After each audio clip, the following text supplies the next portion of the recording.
Bismillahirrahmanirrahim. Assalamualaikum warahmatullahi wabarakatuh. Innal hamdalillah nahmaduhu wa nasta'inuhu wa nastaghfiruh wa na'udzu billahi min shururi anfusina wa sayyiati a'malina. Man yahdihillahu fala mudilla lahu wa man yudlil fala hadiya lahu. Asyhadu an la ilaha illallah wahdahu la syarika lahu wa asyhadu anna Muhammadan 'abduhu wa rasuluhu la nabiyya ba'dahu. Allahumma salli wa sallim wa barik ala abdika wa nabiyyika Muhammad wa ala alihi wa sahbihi wa man ihtada bihadihi ila yaumil qiyamah. Qala Allahu jalla wa ala ya ayyuhalladzina amanu taqullaha haqqa tuqatih wa la tamutunna illa wa antum muslimun. Amma ba'd. Akhwati fillah rahimani wa rahimakumullah. Alhamdulillah, segala puji bagi Allah Subhanahu wa taala atas limpahan nikmat yang Allah berikan bagi kita dengan rahmatnya, dengan kasih sayangnya, dengan nikmat Islam yang Allah berikan kepada kita. Allah Subhanahu wa ta'ala menunjukkan kepada kita jalan-jalan kebenaran. Allah mengenalkan kita kepada Zat yang Maha Agung dan Mulia, yang segala puji baginya, yang memiliki sifat-sifat yang agung dan mulia, memiliki asmaul husna. Dan juga dengan hidayah Islam, Allah Subhanahu wa ta'ala menunjukkan kepada kita apa langkah yang harus ditempuh oleh hambanya di kehidupan dunia. Apakah apa yang harus dijalankan dan apa yang harus dijauhi. Dan ini semua adalah nikmat besar dari Allah Subhanahu wa ta'ala. Alhamdulillah. Nah, pada kesempatan ini tema kita tentang apa ya? Taubat. Ya, sudah tahu ya, tentang taubat. Dan insya Allah mungkin pembahasan tentang taubat ini tidak sekali, jadi mungkin nyambung, ya akan nyambung karena banyak permasalahan, banyak hal yang akan kita bicarakan tentang taubat kepada Allah Subhanahu wa ta'ala. Taubat ini, akhwati fillah rahimani wa rahimakumullah, taubat kepada Allah Subhanahu wa ta'ala, meninggalkan dosa-dosa, kembali ke jalan Allah Subhanahu wa ta'ala yang Maha Pengampun, yang memaafkan segala dosa dan maksiat, adalah awal perjalanan seseorang untuk kembali kepada Allah Subhanahu wa ta'ala. Dan itu adalah modal bagi orang-orang yang bahagia dan sukses. Ini awal perjalanan, modal, dan inilah langkah pertama orang yang ingin balik ke jalan Allah, taubat. Langkah pertama ingin balik ke jalan Allah, dia taubat. Kunci untuk istiqamah, taubat. Dan inilah jalan yang ditempuh oleh orang-orang yang mendekatkan diri kepada Allah Subhanahu wa ta'ala. Bahkan taubat itu adalah awal perjalanan, pertengahan, dan akhir perjalanan. Awal perjalanannya taubat, pertengahan perjalanan, proses berjalan ini penuh dengan taubat, dan juga akhir perjalanan adalah taubat kepada Allah Subhanahu wa ta'ala. Jadi orang yang bertaubat kepada Allah Subhanahu wa ta'ala, mereka tidak akan terlepas dari maqam taubat ini, tidak akan terlepas dari kedudukan bertaubat kepada Allah Subhanahu wa ta'ala sampai dia mati, sampai dia meninggal dunia.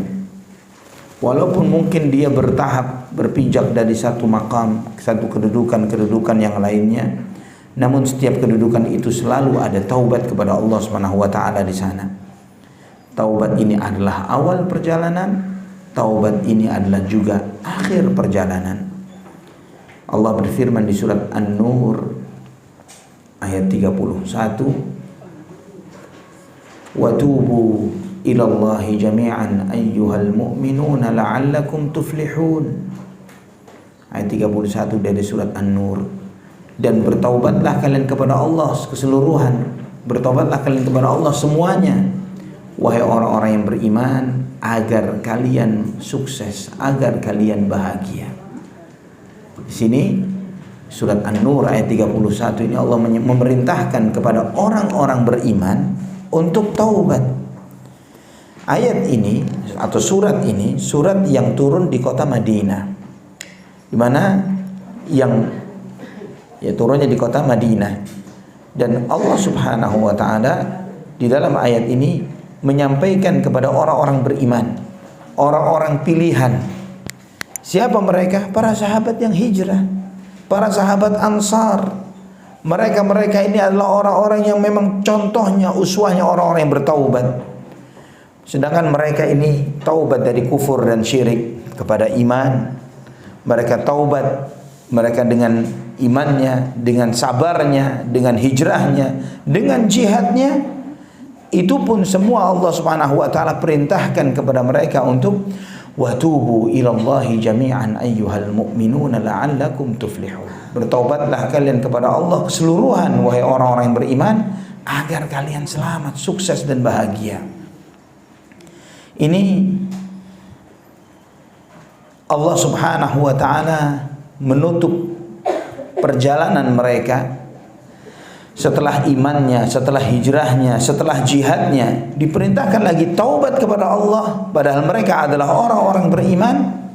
Dan Allah Subhanahu wa taala menegaskan dengan la'allakum tuflihun, supaya kalian menjadi orang-orang yang sukses, menjadi orang-orang yang bahagia. Maka ini seakan Allah menyampaikan kepada mereka, jika kalian bertaubat kepada Allah, maka kalian akan menjadi orang yang bahagia. Jika kalian bertaubat kepada Allah, pasti kalian akan bahagia dunia dan akhirat. Tidak ada yang mengharapkan kebahagiaan melebihi orang-orang yang bertaubat. Semoga kita termasuk orang yang terus bertaubat kepada Allah Subhanahu wa taala. Sebaliknya, orang yang tidak taubat dari dosanya, mereka ini orang zalim. Orang yang tidak bertaubat itu adalah orang yang zalim. Allah berfirman, "Wa man lam yatub fa ulaika humuz zalimun." Di surat Al-Hujurat ayat 11. Allah menyampaikan, "Wa man lam yatub fa ulaika humuz zalimun." Dan barang siapa yang tidak bertaubat, maka dia itu adalah orang zalim. Al-Hujurat ayat 11.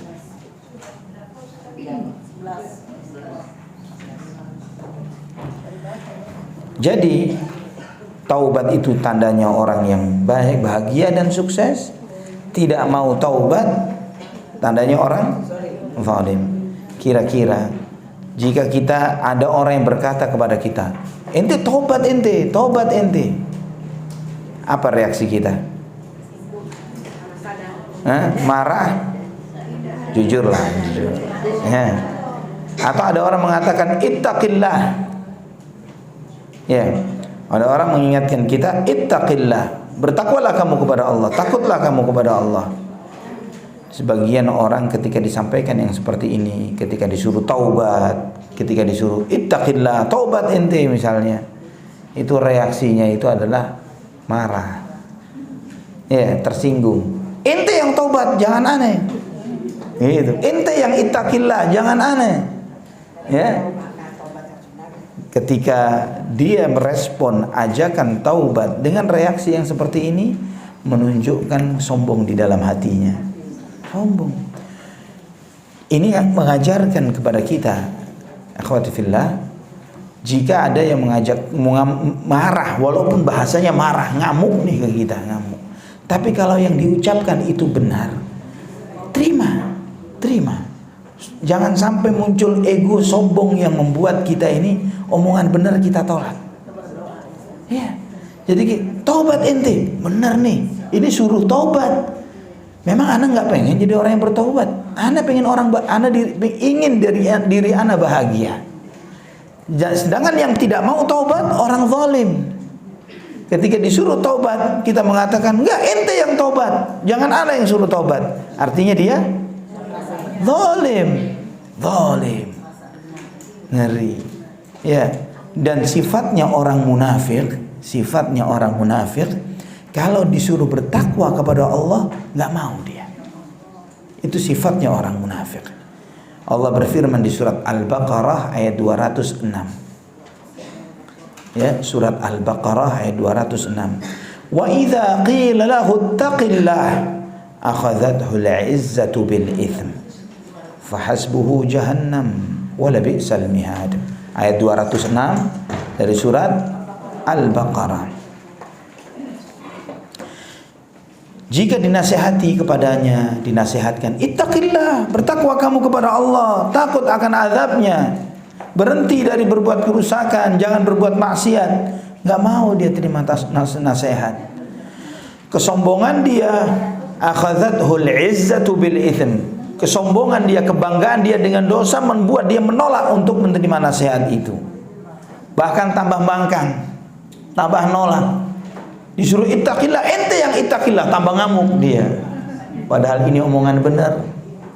Ya, memang ego, setan itu menaiki kita di ego kita, menaiki kita di perasaan kita. Iya, karena lagi emosi, karena lagi marah, maka dia menganggap dirinya ini sudah baik. Lagi cekcok nih, saudara dengan saudara misalnya, orang tua dengan anak misalnya, misalnya dengan ipar misalnya, terus kemudian suruh tobat ente misalnya, atau ittaqillah. Ketika omongannya benar, suruh tobat, suruh beriman ente kepada Allah. Ini perintah baik atau buruk? Ketika beriman ente kepada Allah, beramal soleh, taubat ente, omongan-omongan benar walaupun disampaikan dengan kasar, disampaikan dengan tidak layak, terima, supaya kita tidak jadi orang sombong. Terima, oh iya beneran disuruh taubat. Ya, ketika ada orang sambil marah, Allah yahdi, semoga Allah memberi hidayah kepadamu. Ya kan, lagi marah sambil mengucapin, semoga Allah memberi hidayah kepadamu. Amin. Dan ucapkan jazakallah khair, engkau mendoakan anak untuk dapat hidayah. Jangan sampai menjadi atau memiliki sifatnya orang munafik. Wa idza qila lahu ittaqillah akhadhathu al-izzatu bil itsm. Ketika disampaikan kepadanya bertakwa kepada Allah, malah sombong dia, nolak. Apa kata Allah Subhanahu wa taala di surat Al-Baqarah ayat 206 ini? Fahasbuhu jahannam wa labi'sal mihad. Orang yang seperti ini cukup bagi mereka jahanam. Udah cukup neraka jahanam, dinasihatin enggak mau? Kalau jika dinasihati untuk bertakwa, dinasihati untuk taubat, dinasihati untuk jadi orang benar, nolak. Pilihannya apa? Jahanam. Wa labi'sal mihad. Dan itu sungguh tempat kembali yang sangat buruk. Jadi Allah Subhanahu wa taala membagi manusia itu menjadi dua golongan besar, yang taubat atau yang zalim. Enggak ada orang ketiga. Kalau mau taubat dia orang baik, orang sukses. Orang zalim ya orang yang rugi.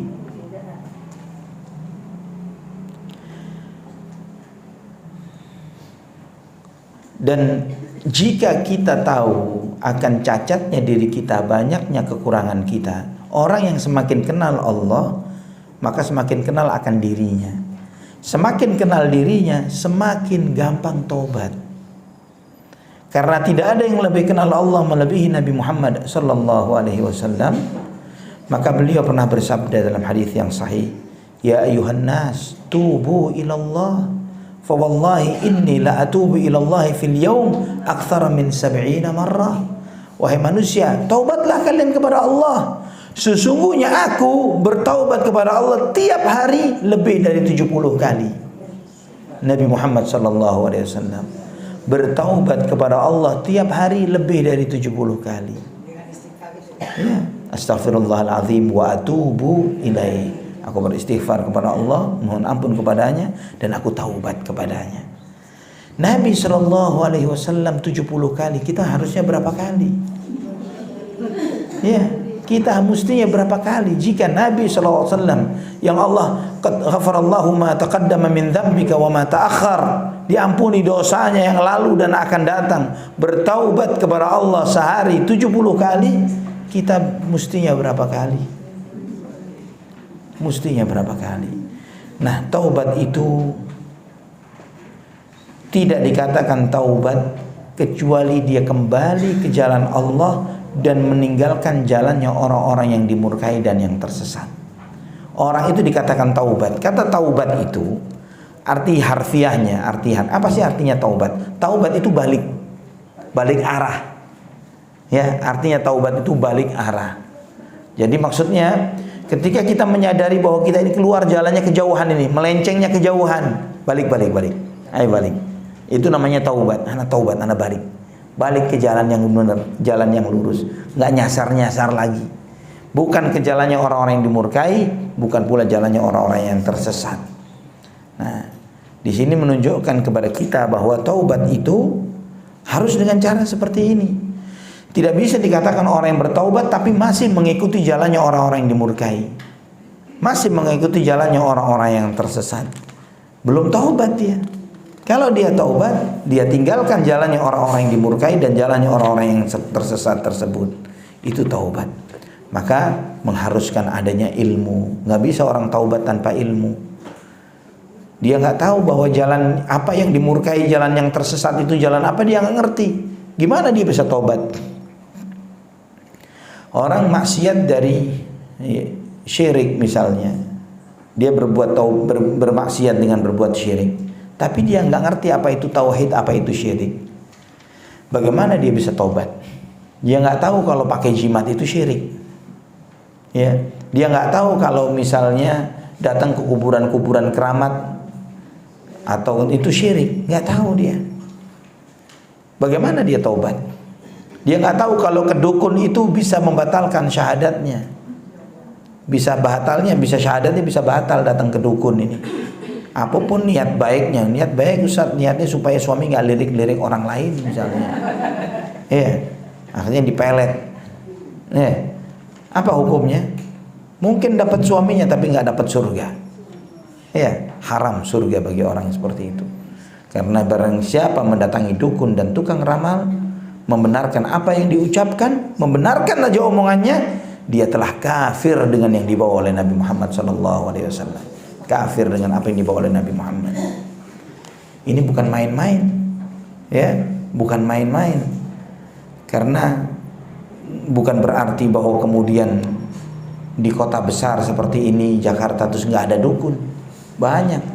Tapi dukunnya kalau dukun dulu naruh tengkorak di rumahnya, dukun sekarang naruh tasbih gede-gede.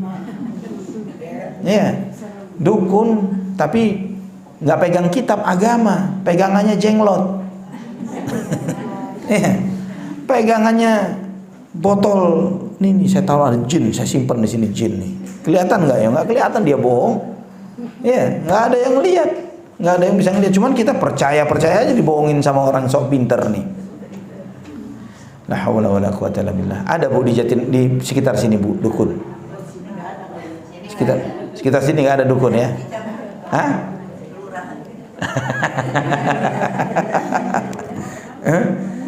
Masya Allah. Alhamdulillah jika tidak ada. Jadi kalau nyari agak jauh dikit Bu ya. Alhamdulillah. Syaratnya taubat. Apa syaratnya taubat? Taubat ini jika dosanya kepada Allah, jika dosanya kepada Allah, syaratnya ada 3. 3 syarat taubat.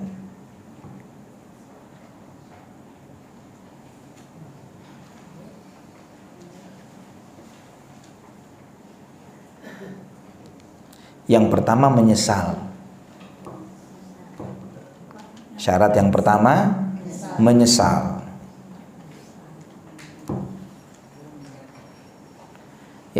Kedua meninggalkan dosa.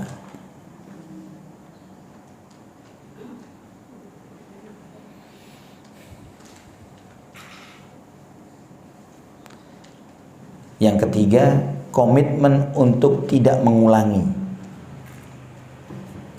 Yang pertama menyesal, yang kedua meninggalkan dosa, yang ketiga komitmen untuk tidak mengulangi.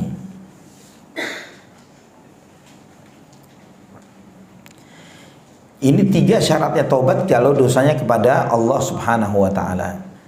Jadi sholat sunnah taubat itu hanya praktek taubatnya, tapi inti dari taubat itu 3 hal ini: menyesal, berhenti dari dosanya, dan komitmen janji kepada Allah, saya nggak bakal ngulangin dosa itu. Itu inti dari taubat. Jadi bukan sholat taubatnya, intinya adalah 3 hal ini. Berapa banyak orang habis dosa dia sholat taubat, sholat taubat, tapi nggak pernah nyesal dari dosanya. Tidak menyesali dosanya. Apakah dia sudah taubat? Belum. Dia belum taubat. Hatta sholat taubat 1000 rakaat. Ya, jadi dia harus nyesal. Harus punya penyesalan di dalam hatinya. Ya Allah, kenapa saya melakukan dosa ini?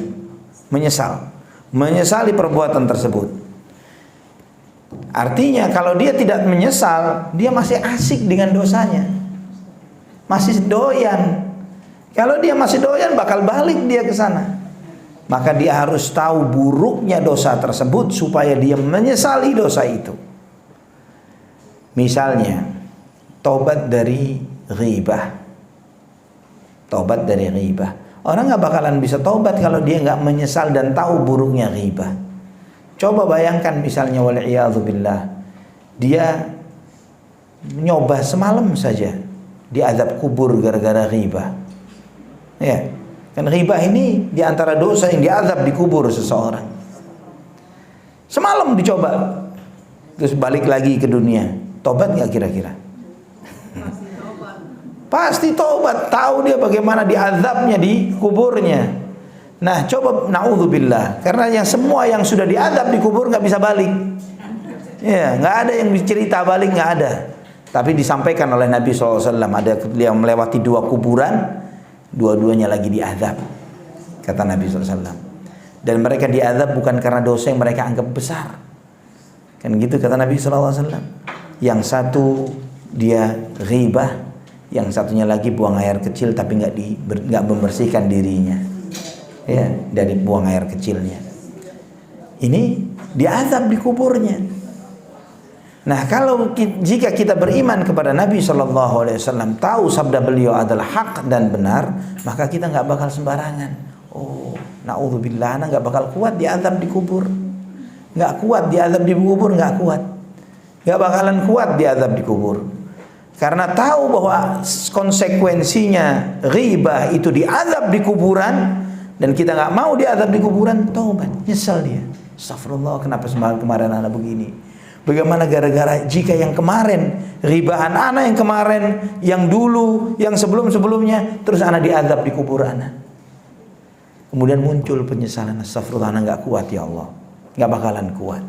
Anak menyesal, anak berhenti dari itu, berjanji meninggalkan ghibah, dan kemudian berjanji kepada Allah Subhanahu wa taala untuk tidak mengulangi.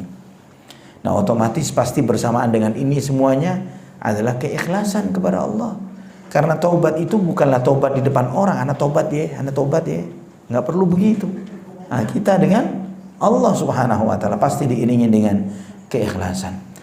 Kemudian sebagian ulama mengatakan bahwa di antara syaratnya adalah tadi kan berjanji untuk tidak mengulangi. Yang ketiga kan begitu ya.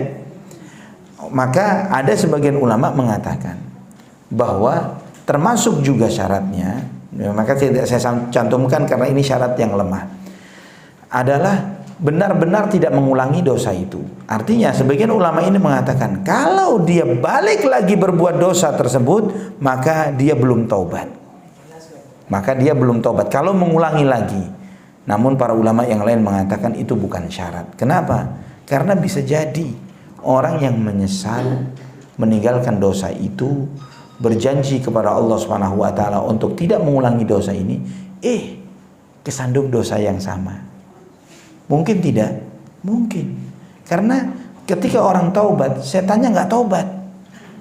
Ya, orangnya taubat, setannya, waduh, ini orang udah taubat. Ya, maka dia ngirim atasannya, bos, dia udah taubat nih bos, godaan anak nggak mempan nih, kayaknya harus butuh kelas-kelas letnan jenderal. Ya, letnan jenderalnya setan untuk datang godain dia. Dulunya dikirim yang kopral-kopral. Ya, ini butuh yang lebih tinggi lagi. Nah begitu, dikirim setan yang lebih. Maka membuat orang itu tergoda lagi, kesandung lagi. Nabi SAW menyampaikan, kullu bani Adam khatta'un wa khairul khatta'in at-tawwabun. Setiap anak Adam itu banyak salah.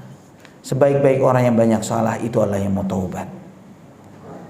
Karena itulah maka orang yang berulang-ulang berbuat kesalahan yang sama, namun dia punya komitmen untuk menjadi lebih baik, taubat kepada Allah, Allah masih terima taubatnya. Allah tidak akan bosan sampai kitanya yang bosan bertaubat kepada Allah.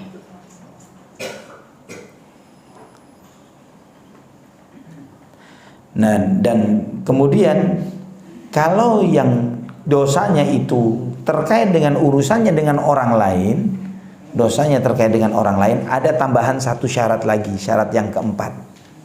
Apa itu syarat yang keempat? Memperbaiki yang telah rusak. Memperbaiki yang telah rusak. Dengan manusia ya. Ya. Syarat yang keempat, memperbaiki yang telah rusak. Jadi kalau misalnya dia kesalahannya apa? Nyolong misalnya, ya balikin. Kesalahannya adalah misalnya apapun itu, pernah mengata-ngatai orang, memukul, minta ridhonya. Ya. Minta ridhonya orang tersebut, memperbaiki yang telah rusak. Dalam hadis yang sahih dalam Sahih Bukhari, Nabi SAW bersabda, "Man kana li akhihi indahu madlamatun min malin aw 'irdin falyuhallilhu al-yawma min qabli an la yakuna dinarun wala dirham illa al-hasanat was-sayyi'at." Barang siapa yang pernah menzalimi saudaranya, baik itu terkait harta atau kehormatan dan harga diri, maka minta halalnya sekarang di dunia. Minta halalnya sekarang sebelum dia mati. Sebelum nanti munculnya hari tidak ada dinar dan dirham, tidak ada rupiah, tidak ada dolar, tidak ada emas dan perak. Yang ada cuma kebaikan dan dosa dan pahala. Nah, ini dosa ini, kezaliman yang terakhir ini, di situ ada hak Allah, di situ ada hak hamba. Maka taubatnya di samping 3 syarat yang tadi ditambah yang keempat. Ya, dia minta ridhonya orang tersebut, minta halalnya. Nah, pertanyaannya sekarang, kalau pernah zalimin orang, apa harus kita minta maaf kepada orang tersebut? Datang kepada dia. Ya, sebagian ulama seperti Abu Hanifah, Imam Malik mengatakan harus memberitahunya berdasarkan hadis yang di atas tadi. Namun sebagian ulama yang lainnya dan mayoritas yang mengatakan nggak mesti, nggak harus minta maaf kepada orang yang diribai. Kenapa? Orang yang diribai kan nggak tahu, betul ya? Jika ibu-ibu misalnya membicarakan seseorang, orangnya belum nggak tahu kalau kita lagi bicarain, betul ya? Maka bahkan sebaliknya, kalau kita kasih tahu, saya minta maaf ya kemarin anak ngibahin ente, apa yang terjadi? Ya kan, akan terjadi kerusakan. Nggak ada maslahatnya. Jadi maslahatnya aja nggak ada. Bagaimana diharuskan? Ya, maka apa yang harus dilakukan?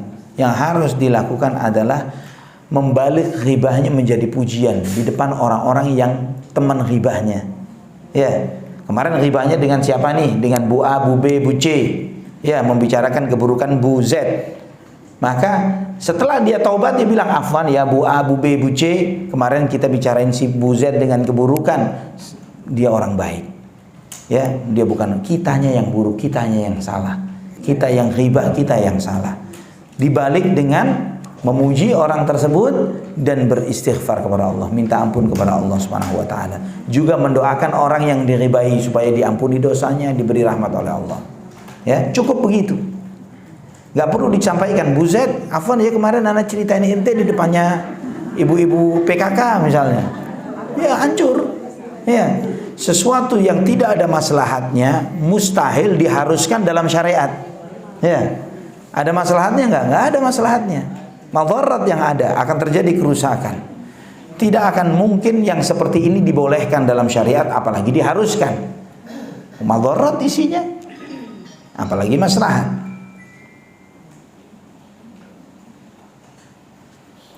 Nah, bagaimana taubatnya orang yang ngambil harta orang lain? Yang taubatnya kembalikan harta tersebut, dikembalikan hartanya. Tapi ceritanya Ustadz Afwan nih, kejadiannya adalah ini kasusnya dulu nyolongnya ini waktu SMA, ya, nyolong dari warung sekolahan. Warungnya udah nggak ada, yang punya udah pada nggak tahu kemana. Taubatnya sekarang udah tua-tua, ya. Nah gimana coba? Ngambil barang, ngambil kue, ngambil ini dan lain sebagainya. Hah? Nah, yang seperti ini maka dia harus sedekah diniatkan untuk orang yang tersebut. Ya, sedekah diniatkan ke orang itu. Ya Allah, dulu anak pernah sering nyolong nih di warung sekolahan nih. Ya.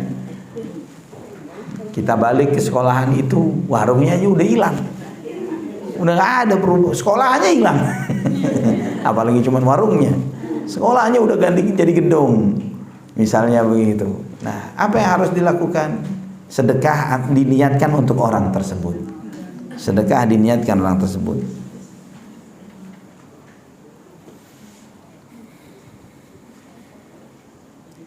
Jadi nanti pada yaumul hisab, nanti ketika dihisab oleh Allah Subhanahu wa taala, semua orang harus mengembalikan hak orang lain, maka Allah akan memberikan tawaran kepada orang tersebut. Kamu mau maafkan dia yang telah ngambil hartamu, atau kamu bakal nuntut dia? Kalau misalnya orang itu tidak memaafkan nantinya, ana nggak terima ya Allah, ana minta hak ana. Maka setidaknya kita sudah punya kebaikan yang kita keluarkan untuk nama orang itu. Itu yang bakal kita pakai untuk bayar dia. Ya, itu yang bakal kita pakai untuk membayar orang tersebut. Karena Allah tidak akan membatalkan pahalanya. Sebagaimana Ibnu Mas'ud radhiyallahu an pernah sekali waktu beli budak. Kemudian Ibnu Mas'ud masuk ke dalam rumahnya untuk ngambil harta, untuk ngambil duitnya, untuk bayar, lagi ngitung-ngitung. Ketika dia keluar, ternyata yang jualan ngilang. Yang jual ditinggal pergi ini, Ibnu Mas'ud radhiyallahu an. Dicari, nggak ketemu. Orangnya nggak ketemu. Akhirnya dia harganya budak ini tadi disedekahkan. Dan dia berdoa. Ya, dia sedekahkan diniatkan untuk yang punya budak ini tadi. Beliau mengatakan, Allahumma hadza an rabbil jariyah. Ya Allah, aku sedekahkan ini untuk yang punya budak tadi. Fa in radhiya fal ajru lahu wa in aba fal ajru li wa lahu min hasanati biqadrihi. Kalau dia ridha ya Allah, maka pahala sedekahnya untuk dia. Kalau dia enggak ridha ya Allah, biarlah sebagian dari pahalaku untuk bayar dia ya Allah. Sesuai dengan kadar harganya budak ini tadi. Ini hati-hatinya mereka, ya, bukan wah alhamdulillah nih anak tadi turun dari kendaraan umum gak bayar, orangnya lupa, faedah nih, bukan langsung menganggap faedah, ya, bukan faedah, itu khosaro nanti yang lebih besar, ya, merasa untung turun dari angkot, misalnya kita nggak bayar, nggak ditagih, orangnya lupa, misalnya lagi kepusingan ini dan itu, kita nganggap oh, dapat untung nih, faedah hari ini nih. Ya, ini utang bakal ketagih nanti di akhirat. Ya, urusannya cuma 2.000, 3.000, 5.000, tapi tagihannya nanti bayar hutang dengan pahala sholat, pahala puasa, pahala sedekah. Berat urusannya. Jadi lebih baik kata Nabi, fal yuhallilhul yaum, minta halalnya sekarang, beresin sekarang. Nah, terus bagaimana dengan taubatnya pengedar narkoba misalnya?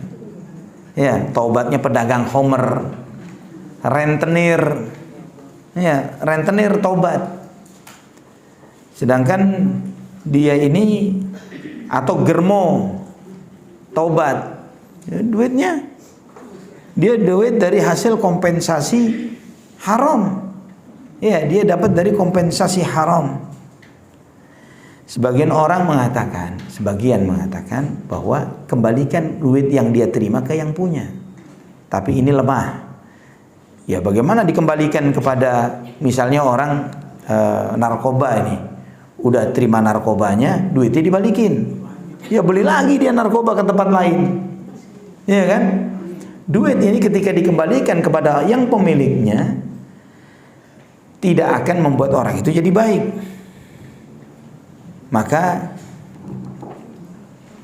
taubatnya orang yang seperti ini adalah dengan memanfaatkan apa yang dia punya di dalam ketaatan kepada Allah Subhanahu wa taala. Ya, memanfaatkan hartanya, misalnya dia kaya dari riba. Ya, dia jadi kepala bank misalnya, ya kepala cabang bank, dapat duit sana duit sini, punya rumah, punya segala dari duit bank, dari duit riba. Atau rentenir. Terus dia taubat kepada Allah dari itu. Apa yang harus dia lakukan? Yang dia lakukan adalah memakai uang yang dia miliki, harta yang dia punya di dalam ketaatan kepada Allah. Ya, dia belanjakan di jalan taat kepada Allah dan stop. Namanya taubat, berhenti. Taubat adalah meninggalkan semuanya. Ana punya kajian khusus, peserta kajian itu adalah mantan direktur bank. Masya Allah, itu hidupnya 180 derajat berubah. Maksudnya berubah, dulunya kelihatan keren, mewah, begini, begitu dan lain sebagainya. Sekarang sederhana. Tapi anak tanya, bagaimana kesederhanaan antum? Dia malah bersyukur kepada Allah. Alhamdulillah, ini lebih enak Ustaz. Dulu kalau kita makan milih-milih di tempat sana sini, bayar pakai duit riba, tapi pulang ke rumah nggak sama istri berkelahi, sama anak bermasalah, terus demikian. Ya, nggak berkah, kesehatan terganggu. Sekarang alhamdulillah Ustaz, walaupun makannya cuman pinggir jalan istilahnya gitu ya, tempe, tahu dan semisalnya, warteg, namun bahagia. Ya, anak saya dulu, cerita dia, anak saya dulu Ustaz kalau beli kacamata itu ditanggung sama kantor. Itu harga 4 juta, 5 juta. Kacamatanya anak, bukan dianya. Nah itu sekarang pakai yang sekian puluh ribu atau sekian ratus ribu, nyaman juga dia. Dan sekarang dia jadi lebih pengertian. Kalau kemarin-kemarin anak saya nggak mau tahu, kalau misalnya mau apapun asal ngomong, asal ngucap, dia ke orang tuanya, saya minta ini, minta itu. Sekarang anak pakai perhitungan. Ayah anak sanggup nggak ya? Ibu anak sanggup nggak beliin? Kalau nggak, dia mau nahan diri untuk tidak mengucapkan apa yang dia mau. Ini kan mengajarkan kesabaran. Ya, daripada setiap minta selalu ada, yang membuat anak itu kemudian tidak siap nanti menjalani hidup. Karena sekarang dengan orang tuanya, tapi nanti ketika dia dilepas, tidak akan selalu apa yang dia mau dia dapatkan. Akhirnya banyak anak muda stres, ya, banyak dia nggak sanggup menjalani hidup, akhirnya bunuh diri dan yang lain sebagainya. Waliyahzubillah.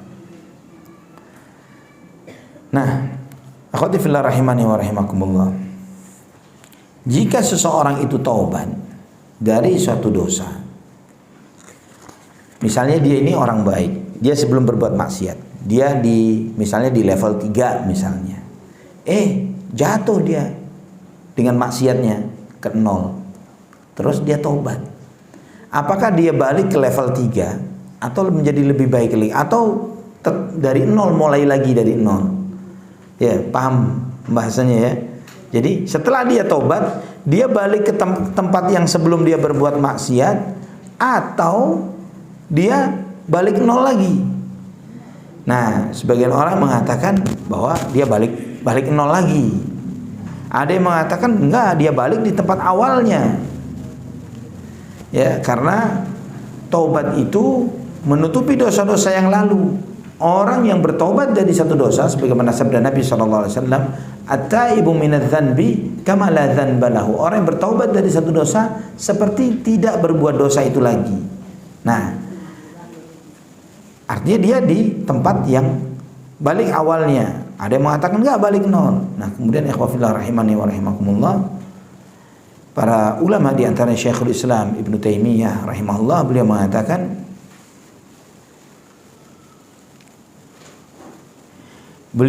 bahwa pendapat yang benar,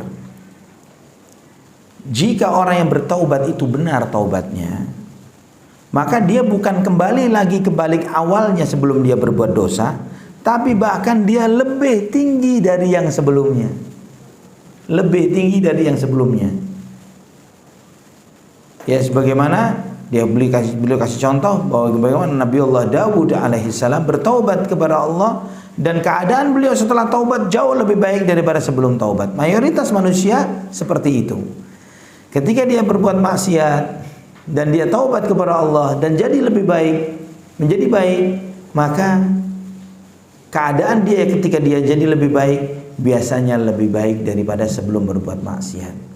Namun ini perlu kesadaran. Maka Imam Ibnu Qayyim memberikan contoh. Beliau memberikan contoh tentang seorang musafir.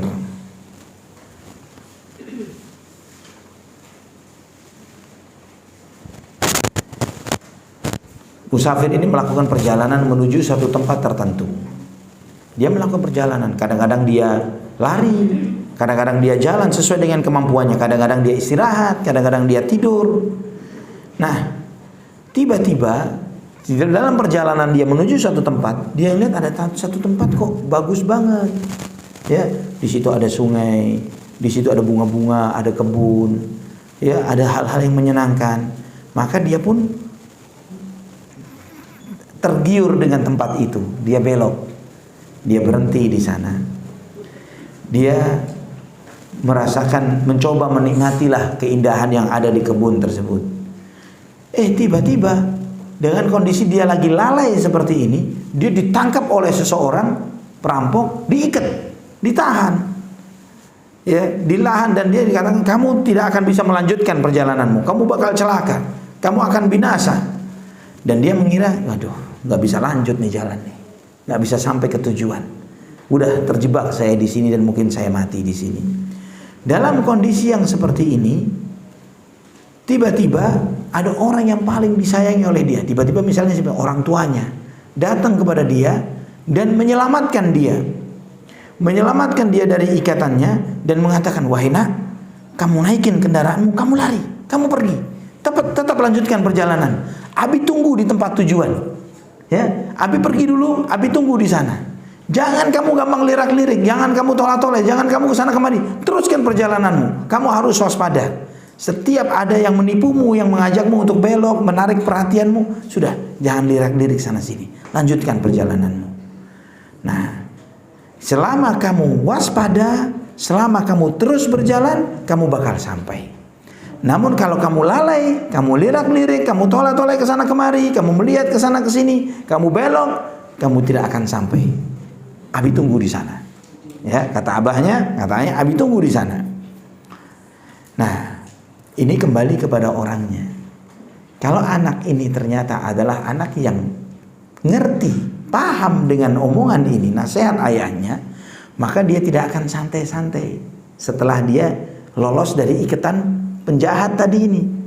Dia tahu suatu saat bakal kejerat lagi kalau dia lalai dari penjahat-penjahat tadi. Maka dia mengambil kewaspadaan, dia hati-hati, dia jalan dengan baik.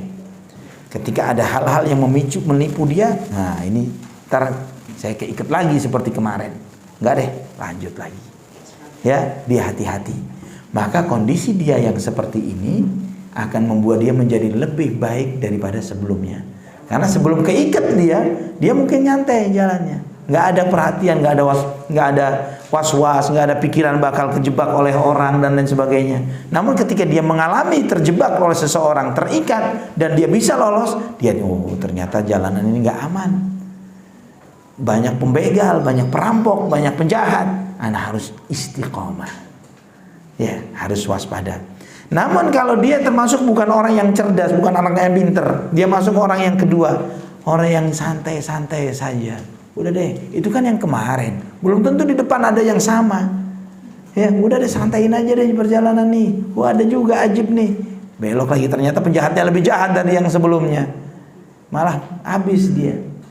Jadi keadaan seseorang setelah taubat bisa lebih baik dari sebelumnya, bahkan bisa lebih buruk dari sebelumnya. Lebih baik kalau dia mengambil kewaspadaan, kehati-hatian. Dia bersikap waspada, dia hati-hati, dia jangan sampai kejebak. Ya, udah deh, kemarin udah pernah kena nih dosa riba nih, rumah hilang, ya. Jangan sampai nanti tambah rumah yang kedua yang hilang. Misalnya motor udah hilang, jangan sampai mobilnya yang hilang atau rumahnya yang hilang. Misalnya begitu, taubat. Hati-hati dia. Tidak mau lagi membuka pintu yang menyebabkan dia terjerumus. Namun juga nggak sedikit orang-orang yang terjerumus dalam satu dosa balik lagi lebih parah dari sebelumnya karena nggak pinter, karena bodoh, ya, tidak mengambil ibrah dari perjalanan sebelumnya. Jadi kesandung lagi ke riba, kesandung lagi ke zina, kesandung lagi ke maksiat yang lainnya, kesandung lagi kepada dosa-dosa itu, ya, pencurian dan lain sebagainya. Karena ada orang yang istilahnya apa namanya dalam istilah kriminal itu residivis atau apa namanya, yang dia keluar masuk penjara udah biasa udah, ya. Oh ya, sudah biasa dia masuk sono. Udah bakal balik. Tidak ada manfaat, dia tidak mengambil pelajaran, ya. Makanya mestinya bukan di penjara, mau dipotong kelingkingnya satu gitu ya, lepas. Balik ketangkep lagi, potong jari manisnya, potong lagi. Tahu dia tinggal ngitung nih, jarinya tinggal berapa nih. Nah, di situ dari pelajaran buat dia. Ya, dari situ dia baru sadar, oh ya habis nih jarinya. Nah, ini akhwati fillah rahimani wa rahimakumullah, keadaan orang yang bertaubat kepada Allah Subhanahu wa taala. Kemudian kita akan bahas apa itu taubatan nasuha. Apa itu taubatan nasuha? Ya, apa itu taubatan nasuha? Allah berfirman di surat At-Tahrim ayat 8. Surat At-Tahrim ayat 8. Ya ayyuhalladzina amanu tubu ilallahi taubatan nasuha. Asa rabbukum an yukaffira ankum sayyi'atikum wa yudkhilakum jannatin tajri min tahtihal anhar. Ya, Allah Subhanahu wa taala menyampaikan di dalam surat At-Tahrim ayat 8. Surat ke-66 ya. Ayat 8. Allah berfirman, wahai orang-orang yang beriman, yang jujur imannya kepada Allah dan Rasulnya, yang mengamalkan syariatnya, tubu ilallahi taubatan nasuha. Kembalilah kamu kepada Allah, tinggalkan dosa-dosamu dengan menjalankan ketaatan, dengan taubat yang sebenar-benarnya. Ya, dengan taubatan nasuha. Semoga Tuhanmu akan mengampuni dosa-dosamu dan memasukkanmu ke dalam surga yang mengalir di bawahnya sungai-sungai.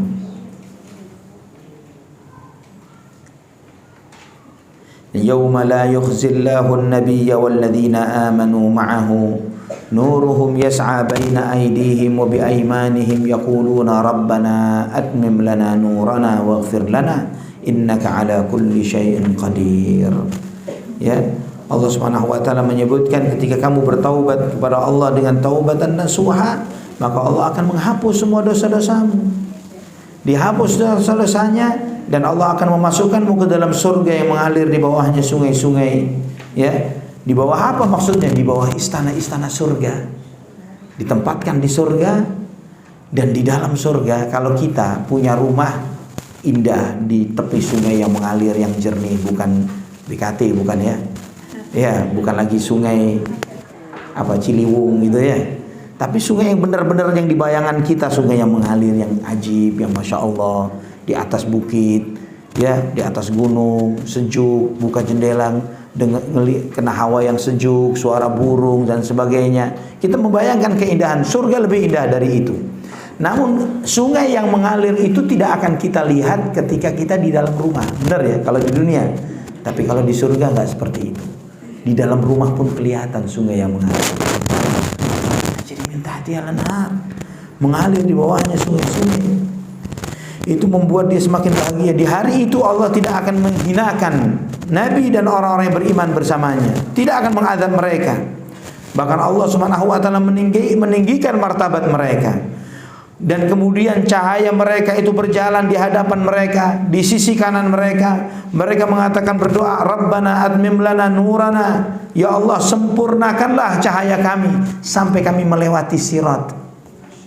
melewati jahanam itu saking panasnya, saking gemuruhnya, jahanam itu gelap gulita. Gelap, orang tidak bisa melihat karena asapnya yang dahsyat. Yang bisa dipakai untuk melihat cahayanya, cahaya iman, cahaya amal saleh. Maka Rabbana atmim lana nurana, ya Allah terangkan untuk kami cahaya kami, karena ketika kita jalan gak kelihatan kecuali dengan cahaya iman dan amal solehnya orang tersebut. Itu yang membuat dia jalan.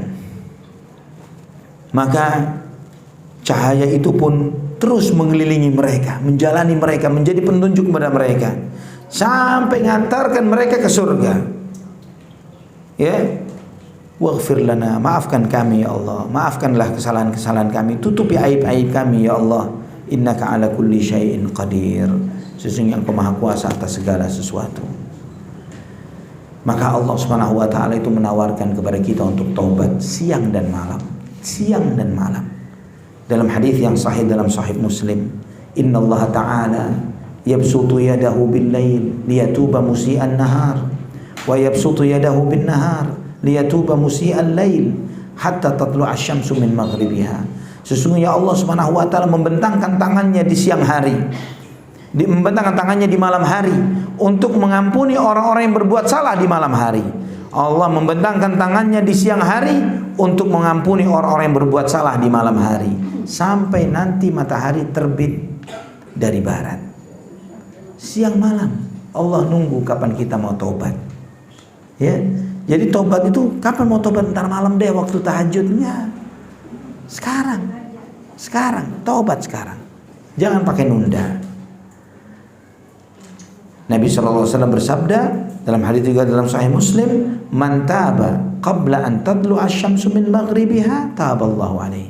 Barang siapa yang taubat sebelum matahari terbit dari barat, Allah terima taubatnya. Ya. Tapi jangan nunggu, kan belum terbit dari barat Ustaz. Ada yang lebih dekat dari itu. Apa itu? Ajal, al-maut. Nabi SAW bersabda, innallaha azza wa jalla yaqbalu taubatal abdi ma lam yugharghir. Sesungguhnya Allah menerima taubat seorang hamba selama rohnya belum sampai kerongkongan. Dikatakan yugharghir, biasanya orang ketika sakaratul maut ngorok dia.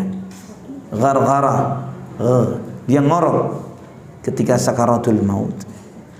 Allah akan terima taubat seseorang sebelum dia sakaratul maut. Jangan sampai nunggu sakaratul maut baru melihat malakul maut baru mau taubat. Ya, sudah selesai urusannya. Orang yang ikhlas, yang nasuha, taubatan nasuha adalah taubat yang tulus. Taubat yang tidak ada tipu-tipu. Ya, taubat yang tulus kepada Allah Subhanahu wa taala. Itu taubatan nasuha, taubat yang tulus, yang tidak ada tipu-tipu di dalam taubatnya. Kata Imam Hasan al-Basri, taubatnya itu penuh penyesalan terhadap apa yang lalu dari dosa-dosanya dan janji enggak mengulangi dosa itu. Itu taubatan nasuha.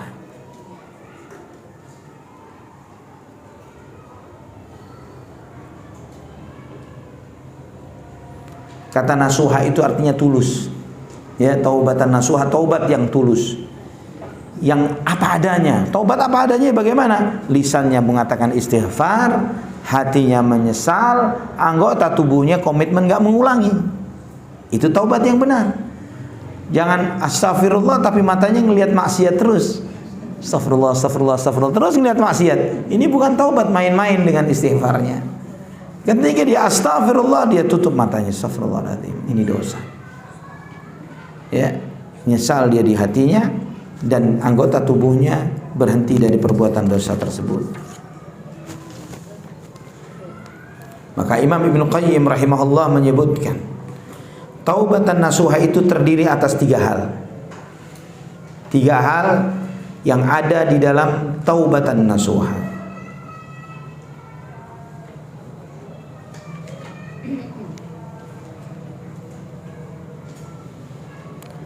Yang pertama, mencakup semua dosa. Taubatan nasuha itu mencakup semua dosa.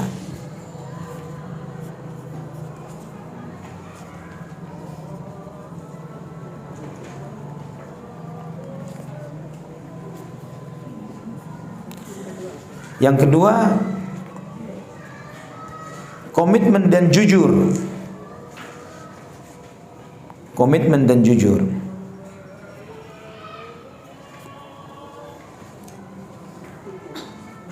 Yang kedua, komitmen dan jujur. Sehingga tidak ada kebimbangan, tidak ada keraguan-raguan, tidak ada nunggu-nunggu. Komitmen sekarang, ya. Tobatnya kapan? Ntar kalau udah nikah. Tobatnya kapan? Kalau ntar sudah punya duit, sudah fulus. Kalau udah kaya, anak tobat. Misalnya, tobatnya kapan? Ntar nih menjelang Ramadan aja deh. Ya, itu namanya bukan taubatan nasuha. Taubat itu sekarang, ya. Artinya taubat itu komitmen dan jujur. Kemudian yang ketiga, bersih dari segala yang merusaknya. Bersih dari segala yang merusak taubat tersebut.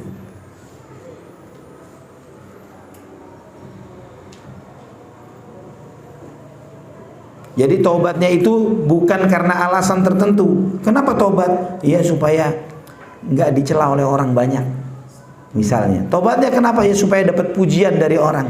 Taubatnya kenapa? Iya karena lagi nyalonin diri jadi ketua RT misalnya.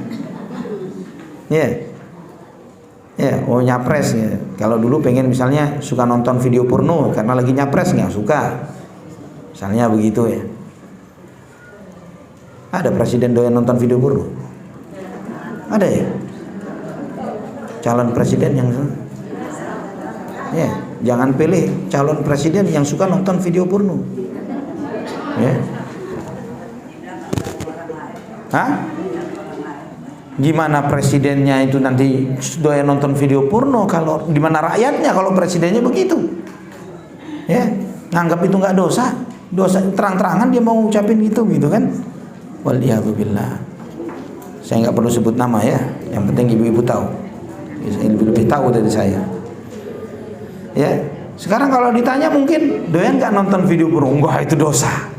Kenapa? Lagi ngejar kursi. Lagi ngejar kursi dia bilang dosa. Waliyahzubillah. Jadi taubatnya tidak bersih dari apa yang mengotorinya. Harus ikhlas, harus penuh dengan rasa takut kepada Allah, berharap akan rahmatnya, takut akan azabnya. Ini adalah taubatan nasuha yang terdiri atas 3 hal ini. Nah, jika seseorang itu taubatnya tidak mencakup semua dosa, tidak ada komitmen dan kejujuran, dan masih sering dikotori dengan faktor-faktor lain, kenapa taubat? Ya jaga kesehatan. Udah sering batuk, jadi taubat dari rokok misalnya. Nggak ikhlas, batuknya sembuh, ngerokok lagi dia. Nah, karena tidak memenuhi syarat-syarat taubatan nasuha. Sampai di sini, insya Allah masih kita lanjut berikutnya tentang taubat. Silahkan, ada 2 pertanyaan mungkin sebelum kita tutup. Silahkan Bu, yang di tengah. Silahkan. Waalaikumsalam warahmatullahi wabarakatuh. Dia kan larang anaknya susah benar gitu ya. Terus dia tiap malam sholat taubat Ustaz. Setelah ibunya itu meninggal yang sholat malam sholat taubat, sekarang anaknya baru sadar Pak Ustaz. Tadi kan dilarang jangan nikah sama pendeta gitu kan. Tapi anaknya dilarang nggak bisa. Terus ibunya itu sholat taubat tiap malam. Pas ibunya meninggal, anak itu langsung pisah Pak Ustaz. Dia ingat ibunya gitu jadi langsung jadi taubat. Masya Allah. Masya Allah.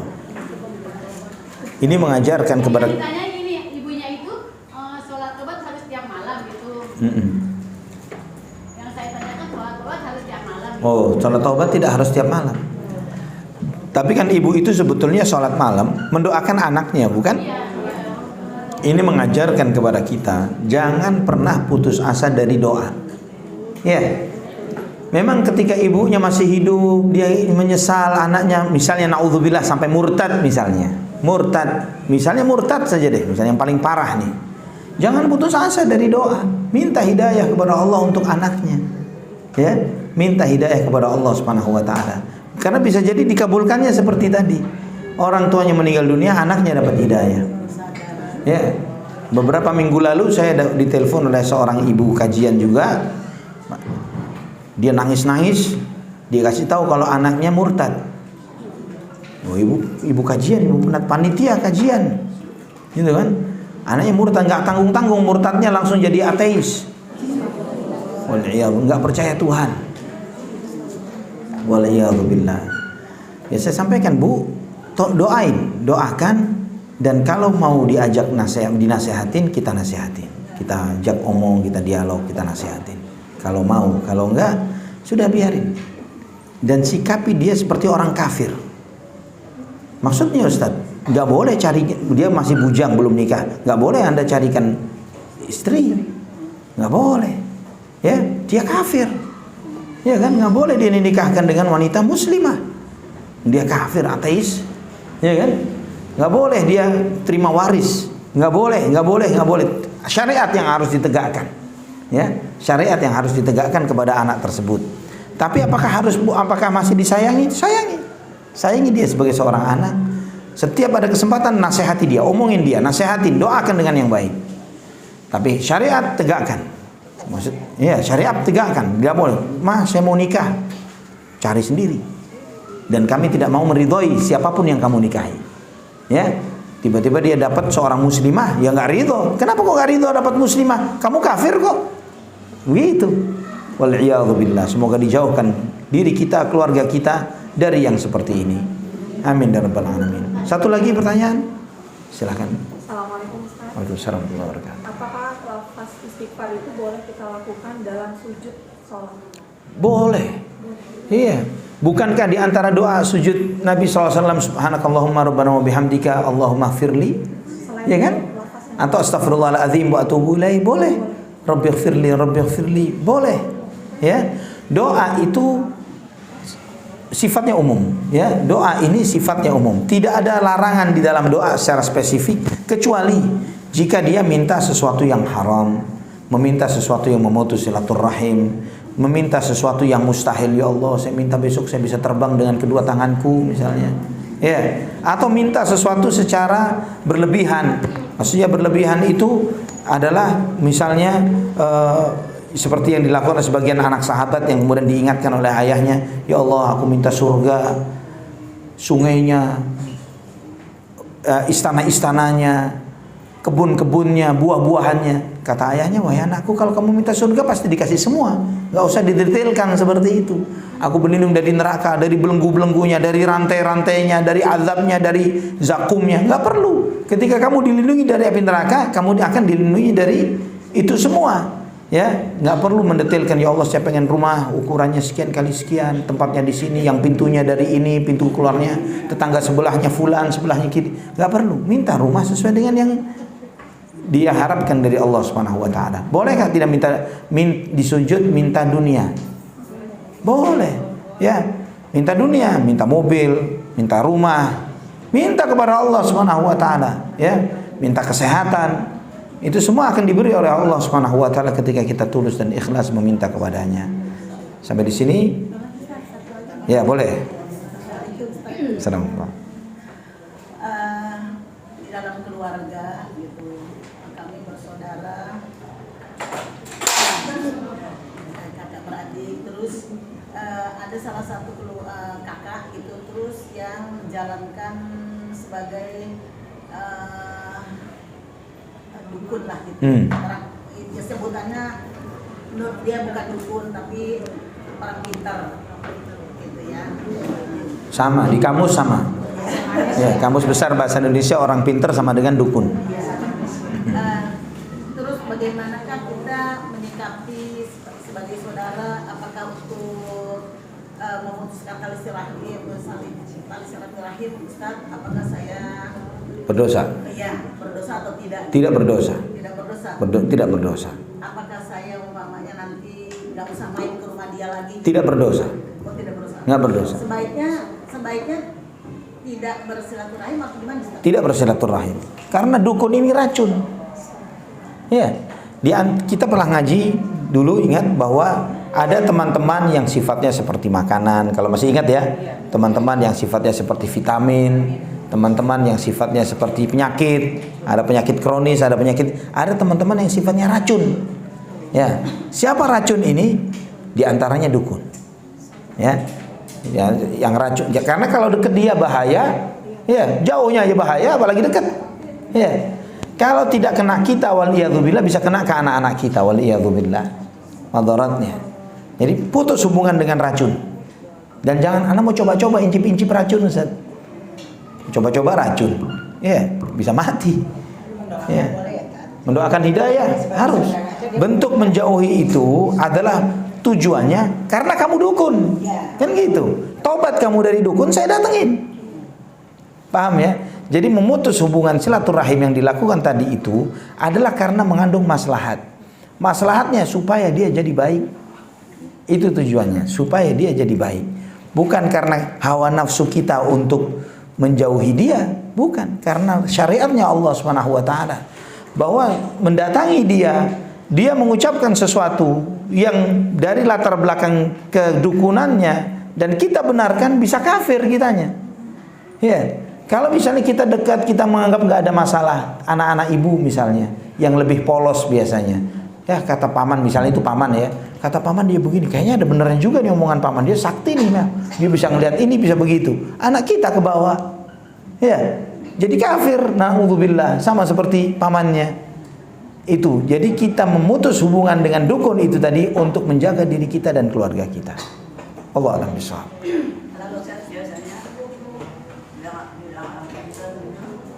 Silakan Bu. Waalaikumsalam.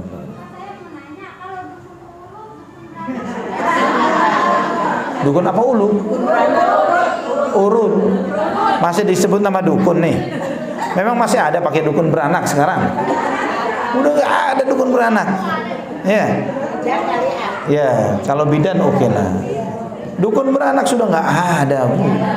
Ini saya kasih cerita kejadian yang baru terjadi. Istri anak yang cerita ke anaknya. Seorang ibu membawa anaknya ke dukun beranak, berobat di dukun beranak. Dukun beranak ilmunya dari pengalaman. Coba-coba membantu kelahiran sekali, akhirnya dia menyatakan dirinya, saya dukun beranak. Subhanallah, akhirnya dia membantu seorang wanita yang melahirkan. Ya, dukun beranak ini membantu seorang wanita melahirkan. Subhanallah, terjadi pendarahan hebat. Ya, dia mencoba ngambil ari-ari sampai terjadi pendarahan hebat dan kemudian akhirnya dilarikan ke rumah sakit. Ujung-ujungnya dari dukun beranak ke rumah sakit. Sampai di rumah sakit, dokter kandungannya ketika melihat yang ditarik oleh dukun beranak bukan ari-ari tapi rahimnya. Ya. Ya, tanpa ilmu. Darah, pendarahan hebat. Karena yang ditarik, yang diambil bukan cuman rahimnya, bukan cuman ari-arinya, rahim yang ditarik. Ya silakan kalau masih percaya dukun beranak datang juga ke sana. Ya. Udah dunia modern ini pakai ke dukun beranak lagi, waliyadzubillah. Jangan Bu. Ya, kalau dukun urut tadi oke lah. Selama ngurutnya nggak pakai macam-macam ya. Kalau sudah mau apa namanya, mau mijit kita pakai nebar bunga, ya pakai jalan mundur, ya terus pakai begini dan begitu, udah buang nih. Ya, tendang, cari dukun yang tukang pijat yang benar aja deh. Ya, cari tukang pijat yang benar. Waliyadzubillah. Baik, kita cukupkan akhwati fillah. Ya, silakan Bu. Waalaikumsalam.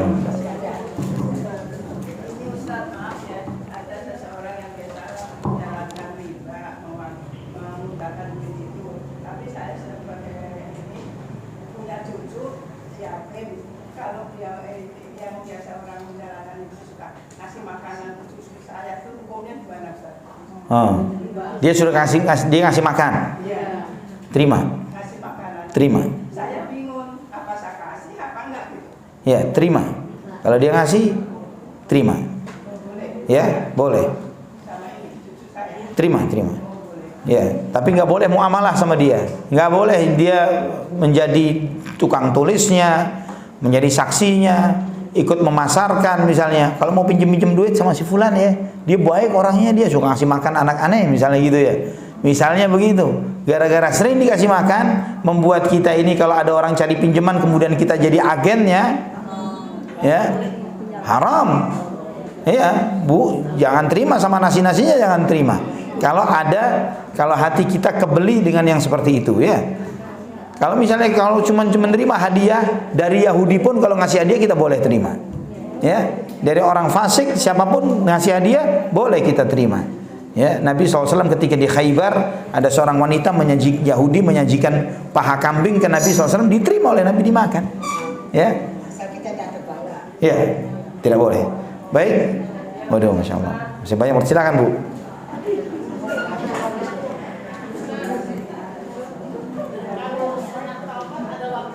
Apa? Sholat taubat. Apakah ada waktunya? Waktunya adalah selama tidak di waktu yang dilarang.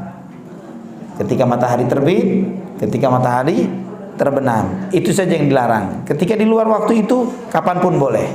Mau pagi, ya boleh habis maghrib, habis isya, sebelum witir ya. Ya juga lakukan sebelum witir, bukan sesudah witir. Wallahu a'lam bishawab.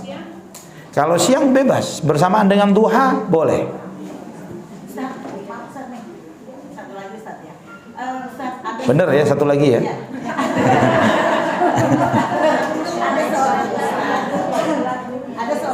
Ada seorang ustaz yang suka dia memimpin sholat di sholat,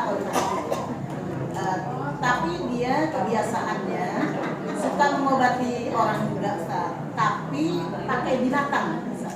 Binatang apa? Lintah. Enggak, kambing. Diapain? Dipindahkan penyakitnya. Setan itu. Nah, Itu bukan ustaz. bagaimanakah kalau dia Nggak boleh jadi imam. Nggak boleh, itu setan itu. Ya. Sakit dipindahin ke kambing.